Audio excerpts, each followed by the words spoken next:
As-tu déjà ressenti que la solitude s'emparait de toi, comme si Dieu t'avait éloigné de tous les autres? Pour beaucoup, cela ressemble à une punition, un signe que quelque chose ne va pas dans leur vie. Mais, et si je te disais que cet isolement est en réalité un appel divin? Dieu n'éloigne pas ses élus par hasard. Il le fait parce qu'il a un but spécial qui ne peut être révélé que dans le silence de la solitude. Les véritables élus passent par cette étape, non pas parce qu'ils sont moins importants, mais parce qu'ils ont été préparés pour recevoir quelque chose de plus grand. C'est comme si Dieu murmurait « Je sais que c'est difficile, mais aie confiance. Je prépare quelque chose de grand pour toi. » Curieux? Continue de lire et découvre pourquoi Dieu sépare souvent ses élus et comment la solitude est en réalité le signe que tu es sur le point de vivre une transformation profonde dans ta vie. La solitude, comme signe de l'élection divine. La solitude, lorsqu'elle est vécue de manière constante et profonde, n'est pas toujours synonyme d'isolement ou de rejet. Pour de nombreuses personnes qui ont été élues avec un but spécial, cette sensation d'être séparé des autres est en réalité un indice de leur rôle dans un plan divin plus vaste. Dieu, dans sa sagesse infinie, sait que pour façonner quelqu'un avec un destin unique, il est nécessaire de l'éloigner du bruit du monde et de lui permettre d'être en silence avec lui-même. Ainsi, au lieu de voir la solitude comme une malédiction, il faut la percevoir comme un signe que l'on fait partie de quelque chose de beaucoup plus grand. Sur ce chemin de solitude se présente l'opportunité d'être en communion directe avec le divin, sans les distractions quotidiennes qui nous éloignent habituellement de ce genre d'expériences transcendantes. Les élus ont tendance à affronter des défis et des épreuves qui les séparent des autres, et même si cela peut sembler être une punition, en réalité, c'est une préparation pour ce qui est à venir. Un exemple clair de cela est Moïse, qui a passé de nombreuses années dans la solitude du désert avant d'être appelé à guider le peuple d'Israël. La solitude permet également aux personnes de se connecter avec une partie d'elles-mêmes qui resterait normalement cachée. C'est un moment où les voix intérieures deviennent plus audibles et où les pensées se clarifient, permettant à la personne de comprendre des aspects de sa vie qu'elle n'avait pas perçus auparavant. C'est une étape de révélation, où le but se manifeste avec plus de clarté. Souvent, c'est à ces moments-là que des capacités telles que l'introspection et la conscience de soi se développent, essentielles pour les élus. Le but de la solitude. Lorsqu'une personne se retrouve seule, il est courant qu'elle se demande quelle est la raison derrière cette expérience. Cependant, c'est dans ces moments que les élus de Dieu peuvent découvrir que la solitude a un but au-delà de ce qui est perçu à première vue. C'est un espace qui permet à l'individu de se reconnecter avec son essence, d'écouter sa propre voix et, surtout, d'écouter la voix de Dieu. La solitude devient un champ d'entraînement spirituel, où les distractions disparaissent et où s'ouvre un chemin vers la croissance intérieure. De nombreux grands personnages de l'histoire et de la Bible ont traversé des moments de solitude avant d'accomplir leur mission dans la vie. Moïse, par exemple, s'est retrouvé isolé dans le désert avant de recevoir les tables de la loi. David a vécu dans la solitude en gardant des brebis avant de devenir roi. Et Jésus lui-même s'est retiré dans des lieux solitaires pour prier et se préparer à son ministère.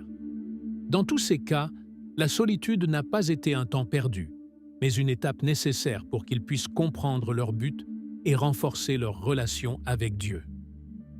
Le but de la solitude est également de purifier le caractère et d'éliminer les aspects qui peuvent bloquer la croissance spirituelle. Pendant ces moments, l'élu est contraint de faire face à ses propres peurs, insécurités et faiblesses, ce qui n'est pas toujours confortable, mais essentiel pour atteindre un état de maturité.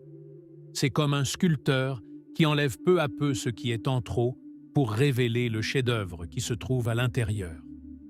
Ce processus, bien que difficile, est ce qui prépare les élus à accomplir leur appel. Exemple biblique de solitude. Tout au long de la Bible, on trouve de nombreux exemples de personnages ayant traversé des moments de profonde solitude avant d'être appelés à accomplir leur but divin.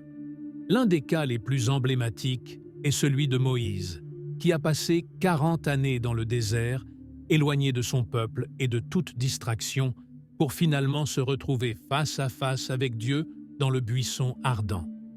Pendant cette période, Moïse a été préparé non seulement physiquement et émotionnellement, mais aussi spirituellement pour guider Israël vers la liberté. La solitude a été son maître et son guide dans ce processus. Un autre exemple est celui du roi David, qui, dans sa jeunesse, a passé de longues périodes à garder les brebis dans la solitude des champs. Apparemment, il se trouvait dans une position insignifiante et oublié par sa propre famille. Cependant, dans cette solitude, David a développé des compétences telles que le courage, l'humilité et une profonde connexion avec Dieu, qui l'ont préparé à affronter Goliath et à régner éventuellement sur Israël. La solitude, dans son cas, a été une école où il a acquis les outils pour affronter les défis qui se sont présentés par la suite. Même Jésus, le Fils de Dieu, a cherché des moments de solitude avant de prendre des décisions importantes dans son ministère. Il se retirait sur des montagnes et dans des déserts pour prier et chercher la direction de son Père céleste. Au mont des Oliviers, par exemple, il a vécu une solitude douloureuse pendant que ses disciples dormaient, affrontant l'angoisse du sacrifice qu'il s'apprêtait à réaliser. Ces périodes n'ont pas été des moments d'abandon, mais de préparation et de renforcement spirituel pour accomplir la volonté de Dieu. La solitude, comme temps de préparation. La solitude est souvent mal interprétée comme un état d'inactivité ou de stagnation. Cependant, pour les élus, c'est un temps de préparation que Dieu utilise pour affiner leurs compétences, renforcer leur foi et les préparer à de plus grands défis. Pendant cette période, la personne est contrainte de se tourner vers l'intérieur, de remettre en question ses motivations et de développer une compréhension plus profonde de soi-même. C'est comme un atelier spirituel, où l'élu est façonné et poli, devenant la version la plus forte et la plus capable de lui-même. Ceux qui ont traversé cette étape peuvent témoigner que ce n'est pas facile, mais que c'est transformateur.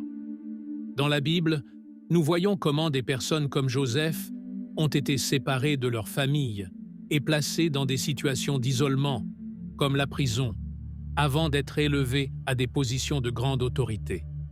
Pendant ces années de solitude, Joseph a été préparé non seulement pour interpréter des rêves, mais aussi pour gouverner avec sagesse et compassion. Dieu utilise chaque moment de solitude pour doter ses élus des qualités nécessaires à leur mission. L'isolement est également une opportunité pour construire une base solide dans la foi et dans la connexion avec le divin. Dans le tourbillon de la vie quotidienne, il est facile de se perdre dans les attentes des autres et dans les exigences du monde. Mais dans la solitude, les distractions disparaissent et il ne reste que la personne avec son essence la plus pure et sa relation avec Dieu. Ce temps est inestimable pour développer un caractère ferme et un esprit clair qui ne se laisse pas emporter par les opinions ou les critiques extérieures. Avant de continuer, j'ai quelque chose de spécial à partager avec toi. Si tu es vraiment déterminé à transformer ta vie et à atteindre un nouveau niveau de bonheur et de sens, tu vas adorer ce que j'ai préparé. Je parle de mon e-book « Sagesse et renouveau », guide pour un nouveau commencement. Et le meilleur dans tout ça? En acquérant cet e-book, tu recevras également un guide complet sur les finances en cadeau, pour t'assurer que ton parcours de croissance personnelle soit accompagné d'une vie financière stable. Ne manque pas cette opportunité. Consulte le lien dans la description. Transformer la solitude en connexion avec Dieu. La solitude, lorsqu'elle est vue sous une perspective divine, peut se transformer en un pont vers une connexion plus profonde avec Dieu. Dans ces moments où tout semble s'effondrer autour de nous et que les gens s'éloignent, il se présente une occasion de nous rapprocher de lui. C'est précisément dans la solitude que la voix de Dieu se fait entendre avec plus de clarté. En l'absence de distractions et de bruits extérieurs, l'élu peut discerner la guidance et le réconfort divin, qui autrement seraient étouffés par l'agitation quotidienne. Bien souvent, cette période de solitude est une invitation à développer une vie de prière et de méditation plus active. Plutôt que de lutter contre l'isolement, l'élu peut transformer ces moments en un temps de recherche spirituelle. Consacrer chaque jour un espace spécifique à la prière et à la réflexion permet d'ouvrir son cœur à la présence de Dieu. Les élus peuvent même tenir un journal spirituel, notant les réflexions reçues lors de leurs moments de solitude, enregistrant les manières dont ils ressentent la main de Dieu guider leurs pas. Il est également utile d'utiliser ce temps pour étudier les Écritures, en s'immergeant dans des passages qui parlent de la foi, de la patience et de la résilience. Des histoires comme celle de Job, qui a enduré la solitude et la souffrance avec une foi inébranlable, ou celle d'Élie, qui a entendu la voix de Dieu dans un souffle doux alors qu'il se trouvait seul dans la caverne, peuvent offrir du réconfort et de l'inspiration. C'est dans ces pages sacrées que l'on trouve des réponses, du réconfort et la force de continuer, sachant que l'on n'est pas vraiment seul. Ainsi, le temps de solitude cesse d'être un état d'angoisse et se transforme en un cadeau, une opportunité de développer une relation plus intime avec Dieu. Il devient un espace de rencontre où l'élu peut ouvrir son cœur sans réserve et expérimenter la paix que lui seul peut donner. Au final, ce lien spirituel qui se renforce dans la solitude est celui qui soutiendra l'élu lors des moments d'épreuve, devenant son refuge et sa force. Prière et réflexion dans la solitude. Pendant les périodes de solitude, la prière et la réflexion deviennent des outils puissants pour ceux qui cherchent à comprendre le but de leur isolement. Ces moments, loin d'être vides, sont une invitation à entrer en dialogue direct avec Dieu, exprimant des pensées, des doutes et des désirs qui ne se partagent avec personne d'autre. C'est dans cette conversation intime et sincère que le cœur se libère et que l'esprit se calme, permettant à la personne d'expérimenter une paix intérieure qui transcende toute situation extérieure.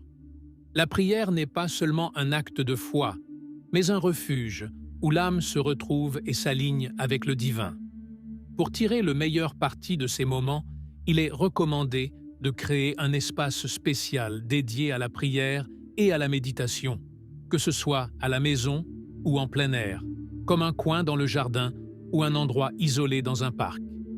Cet espace devient un sanctuaire personnel, où la connexion avec Dieu se renforce et où les distractions s'évanouissent. La routine quotidienne de prier, même si ce n'est que pour quelques minutes chaque jour, peut faire toute la différence dans la manière dont on vit la solitude, transformant l'isolement en une expérience de profonde communion spirituelle. Pendant ce temps, il est précieux d'inclure des pratiques de réflexion, comme lire des passages de la Bible ou des livres de dévotion qui parlent de la foi et de la patience dans les moments difficiles. Réfléchir sur l'histoire de personnages bibliques qui ont surmonté la solitude et la douleur peut offrir réconfort et inspiration.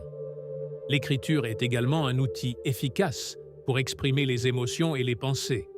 Tenir un journal de prière, où l'on note les demandes, les remerciements et les réponses reçues, peut aider à voir plus clairement comment Dieu agit au milieu de la solitude. En fin de compte, la prière et la réflexion ne sont pas seulement des moyens de combler le vide de la solitude, mais aussi des méthodes pour approfondir la relation avec Dieu et trouver un sens renouvelé de but et de direction. Dans chaque murmure de la prière et dans chaque pensée lors de la méditation, l'élu se trouve lui-même et trouve son Créateur, comprenant que ce temps de solitude est en réalité un cadeau pour grandir dans sa foi et renforcer son esprit. La solitude n'est pas absence, mais croissance.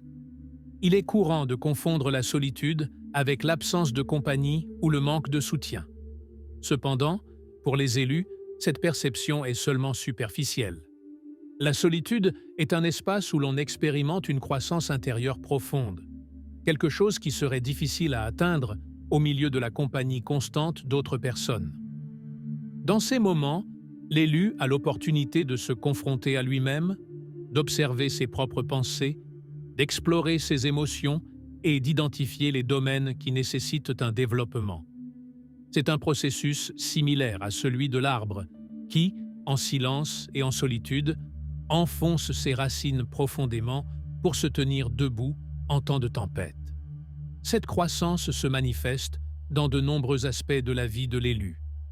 Premièrement, son caractère se renforce, car la solitude l'oblige à dépendre davantage de sa force intérieure et moins de la validation extérieure. Apprendre à être seul et à se sentir complet est une leçon inestimable qui permet à la personne d'affronter les défis de la vie avec plus de résilience.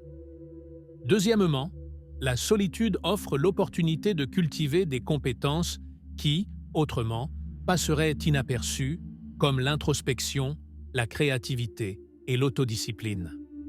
Pendant ce processus de croissance, il est utile d'adopter des activités qui favorisent le développement personnel et spirituel. Lire des livres inspirants, pratiquer la méditation ou apprendre quelque chose de nouveau sont autant de moyens de tirer profit du temps de solitude de manière constructive. Chacune de ces activités devient une brique qui construit un caractère plus fort et un esprit plus concentré.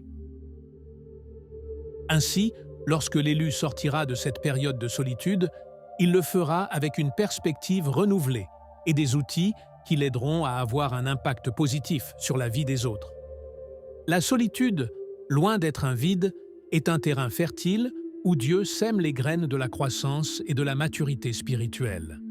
Les fruits de ce processus ne sont pas visibles immédiatement, mais avec le temps, ils se manifestent dans la façon dont l'élu se relie à lui-même et au monde.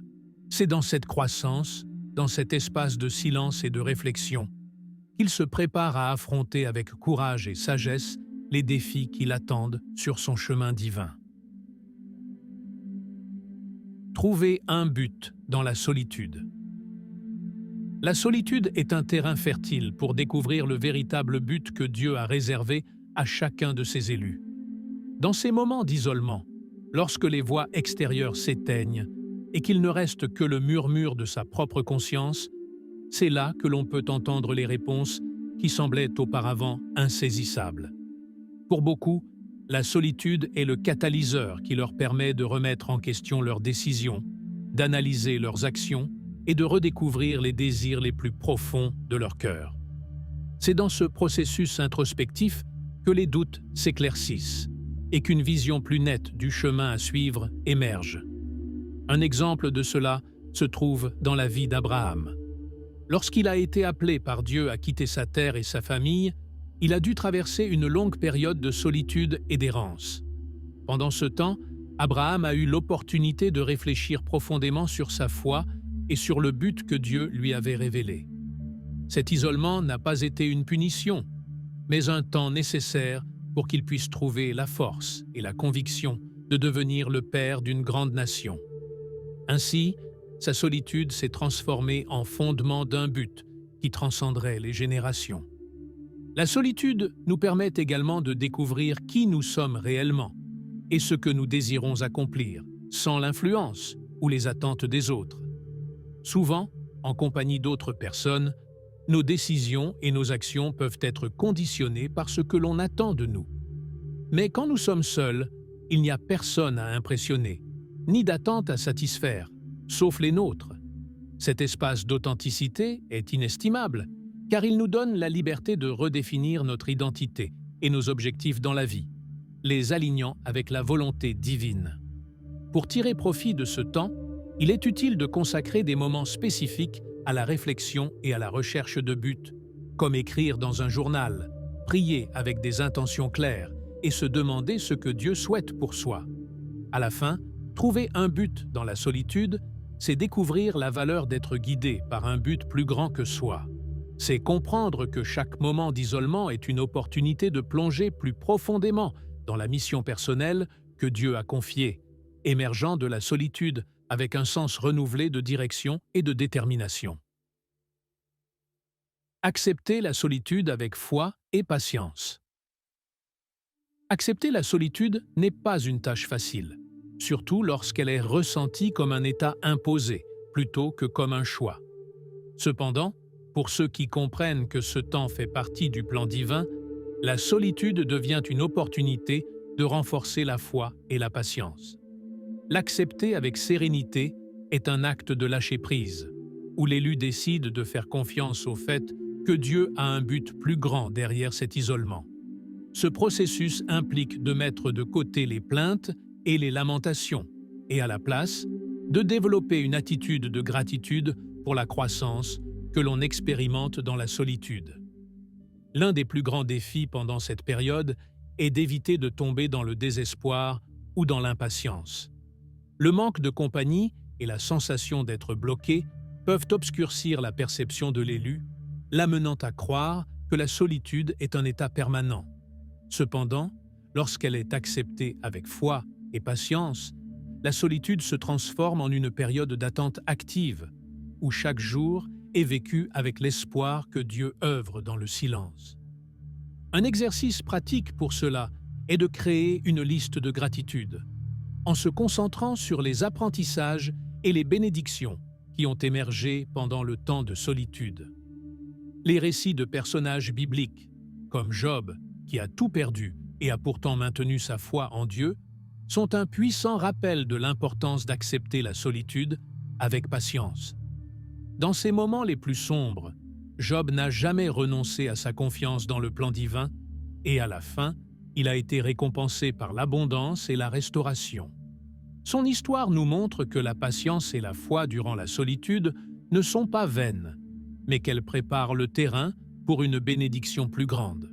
Accepter la solitude avec foi et patience ne signifie pas se résigner, mais adopter une attitude d'attente confiante. C'est comme un agriculteur qui, après avoir semé les graines, sait qu'il doit attendre patiemment que le temps et les conditions adéquates fassent germer la récolte. De la même manière, ceux qui acceptent la solitude avec cette disposition émergent du processus avec une foi inébranlable et une force intérieure qui ne se développe que dans le creuset de la solitude. La solitude comme protection spirituelle. La solitude n'est pas toujours un état de tristesse ou de vide. Souvent, c'est une manière pour Dieu de protéger ses élus des influences négatives et des dangers spirituels.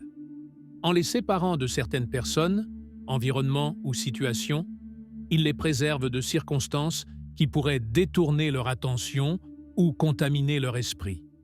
Il se peut que, sur le moment, on ne comprenne pas pourquoi certaines personnes s'éloignent ou pourquoi des situations d'isolement se produisent. Mais avec le temps, on découvre que cette solitude était une carapace, un bouclier qui a maintenu l'élu à l'abri des dangers cachés et des tentations. Un exemple de cela se retrouve dans la vie de Joseph, fils de Jacob. Lorsque ses frères l'ont vendu comme esclave et qu'il a été emmené en Égypte, il semblait que sa vie avait pris un tournant tragique. Cependant, cette séparation fut une protection divine qui l'a éloigné de la haine et de l'envie de ses frères, et l'a conduit dans un endroit où, malgré la solitude et les épreuves, il est devenu la main droite du Pharaon. Dieu a utilisé la solitude de Joseph comme un bouclier pour le protéger des influences qui auraient pu entraver son but. La protection spirituelle que procure la solitude s'étend également aux relations que Dieu élimine de notre vie. Il se peut que des personnes que nous considérions comme importantes s'éloignent soudainement, laissant un vide douloureux. Cependant, avec le recul, on comprend souvent que ces personnes n'étaient pas propices à notre croissance spirituelle. Être seul nous donne l'opportunité de voir plus clairement qui elles étaient réellement et pourquoi leur départ a été une bénédiction déguisée. La solitude nous protège d'accepter des miettes émotionnelles ou de compromettre notre intégrité juste pour maintenir une compagnie. C'est pourquoi, lorsque la solitude est ressentie comme un fardeau, il est utile de se rappeler que Dieu l'utilise comme un mécanisme de protection. Être seul ne signifie pas être sans défense. Au contraire, c'est se trouver dans un lieu sûr, loin des dangers que l'on ne perçoit pas à première vue. Cette protection spirituelle prépare l'élu à sortir de la solitude, avec une force intérieure accrue et avec la capacité de discerner qui doit être à ses côtés et qui ne le doit pas. Au final, la solitude révèle que Dieu n'abandonne jamais ses élus. Il les protège seulement d'une manière qu'ils ne peuvent pas encore comprendre.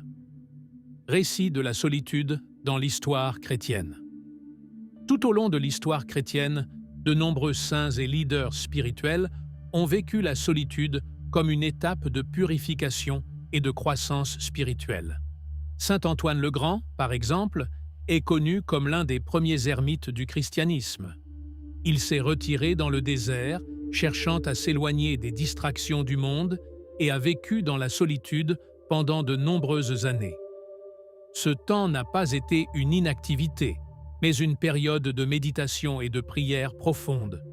Sa solitude est devenue un phare de sagesse et un guide spirituel pour beaucoup qui, inspirés par son exemple, ont cherché la communion avec Dieu dans l'isolement. Sainte Thérèse d'Avila est un autre exemple de la manière dont la solitude peut être un outil de transformation spirituelle. Bien qu'entourée de personnes, elle se sentait souvent incomprise et isolée. Cependant, elle raconte dans ses écrits que c'est dans ces moments de solitude qu'elle a trouvé une connexion plus profonde avec Dieu et a vécu des visions qui lui ont révélé des aspects de sa mission.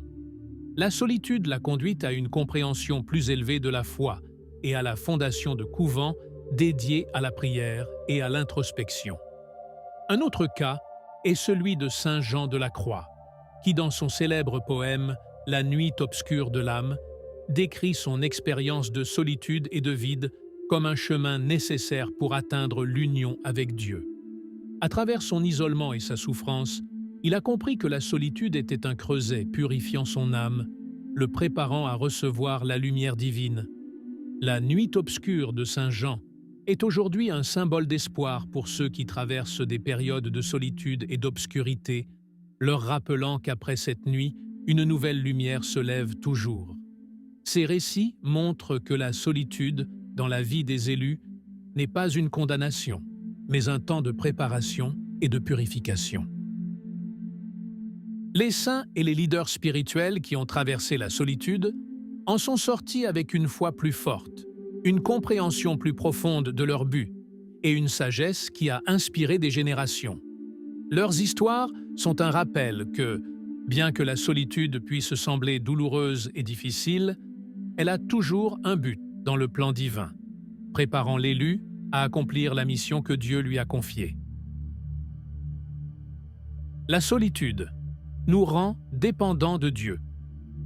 La solitude, au-delà d'être un état inconfortable, est un rappel de notre besoin de dépendre complètement de Dieu. Lorsque les personnes s'éloignent et que les situations deviennent difficiles, l'élu se retrouve dans une position où il ne peut compter que sur Dieu pour le soutenir. C'est dans ces moments de désolation, lorsque le réconfort humain n'est pas présent, que l'on redécouvre la véritable force de la foi.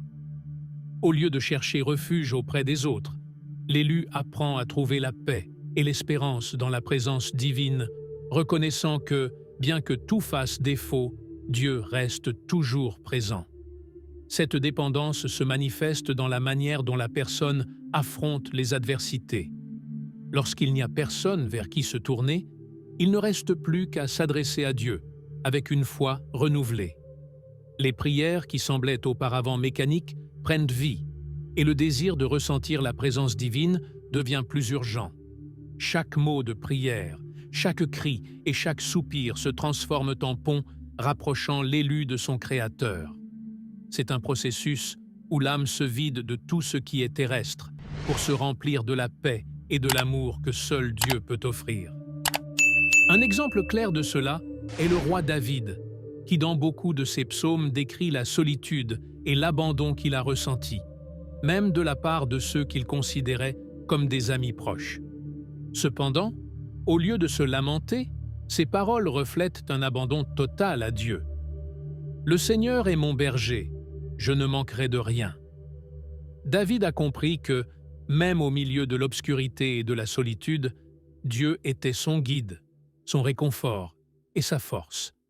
Ces mots sont devenus un témoignage vivant de la manière dont la solitude peut conduire à une relation plus profonde avec le divin. C'est pourquoi, chaque fois que l'on ressent la solitude, il est important de se rappeler qu'il ne s'agit pas d'une punition, mais d'un appel à dépendre de Dieu de manière plus complète. La solitude nous fait comprendre que, lorsque tout s'effondre, il est le rocher solide sur lequel nous pouvons nous reposer. Au final, cet état de dépendance ne fait pas seulement grandir la foi, mais révèle aussi la véritable essence de l'amour divin, inconditionnel et toujours présent, même lorsque tous les autres ont disparu. La solitude et le développement de la patience. La solitude est l'un des meilleurs enseignants pour cultiver la patience, une vertu que beaucoup d'entre nous ont du mal à développer dans un monde si rapide. En étant seuls, sans la compagnie ou le soutien constant des autres, nous sommes obligés de faire face à nos propres limites et désirs. Ce processus, bien qu'inconfortable, est une occasion d'apprendre à attendre le moment opportun, en ayant confiance que Dieu agit dans le silence. La patience ne se développe pas dans l'abondance, mais dans le manque et l'attente, quand tout semble avancer plus lentement que prévu. Chaque jour de solitude est une leçon de persévérance, un rappel que tout n'arrive pas quand nous le voulons. Durant ces moments, il est facile de tomber dans le piège de l'impatience, de se demander pourquoi les choses ne se passent pas plus vite ou pourquoi on traverse cette situation. Cependant, c'est précisément dans cette attente que le caractère de l'élu se forge. C'est comme l'argile entre les mains du potier, qui a besoin de temps et de pression pour devenir un vase beau et utile. Sans l'attente, il n'y a pas de développement, et sans développement, il n'y a pas de but. La Bible nous montre comment la patience s'est développée chez des personnages comme Abraham, qui a attendu des années avant de voir la promesse de Dieu de lui donner un fils se réaliser. Dans sa solitude et sa vieillesse, Abraham s'est accroché à la foi et à la patience, comprenant que les temps de Dieu ne sont pas comme les nôtres. De la même manière, Noé a construit l'arche pendant de nombreuses années, sans voir de signes immédiats du déluge. Sa patience dans la solitude fut un acte de foi qui lui permit de sauver sa famille et toute la création. Ces exemples nous montrent que la patience dans la solitude est un signe de confiance dans le plan divin. Ainsi, chaque fois que l'impatience menace de décourager l'élu, il est utile de se rappeler que la solitude est le terrain où se cultive la patience. Ce n'est pas un temps perdu, mais un espace où se forge la force intérieure et la capacité d'attendre avec espoir. En développant la patience dans la solitude, on acquiert une paix qui ne dépend pas des circonstances extérieures, mais de la certitude que tout a son temps et que Dieu n'arrive jamais en retard. La solitude nous prépare à impacter les autres. La solitude, plus qu'un temps d'inactivité, est une période de préparation pour ceux qui sont destinés à impacter la vie des autres. Pendant ces moments, l'élu développe des compétences, renforce son caractère et approfondit sa connexion avec Dieu, tout cela pour être prêt à accomplir la mission qui lui a été confiée. C'est comme un entraînement où chaque épreuve et chaque sentiment d'isolement deviennent des outils pour l'avenir. De cette manière, la solitude n'est pas seulement pour le bénéfice personnel, mais pour préparer l'élu à remplir un but plus grand. En sortant de cette période de solitude, l'élu émerge avec une perspective renouvelée et une connaissance qu'il peut partager avec les autres.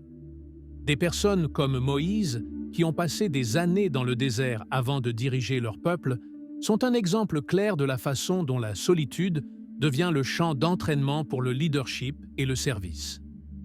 Lorsque Moïse est revenu, il n'avait pas seulement une mission claire, mais aussi la sagesse et la patience nécessaires pour guider toute une nation. Son temps de solitude lui a appris à écouter la voix de Dieu et à avoir une confiance totale en sa guidance. Un autre exemple est l'apôtre Paul qui, après sa conversion, a passé des années en Arabie et à Damas avant de commencer son ministère. Pendant ce temps, il s'est préparé spirituellement pour prêcher l'Évangile avec puissance et clarté. C'est dans la solitude qu'il a compris la profondeur du message du Christ. Et en sortant de cette période, il a touché des milliers de personnes avec ses enseignements et ses lettres, qui continuent encore aujourd'hui de transformer des vies.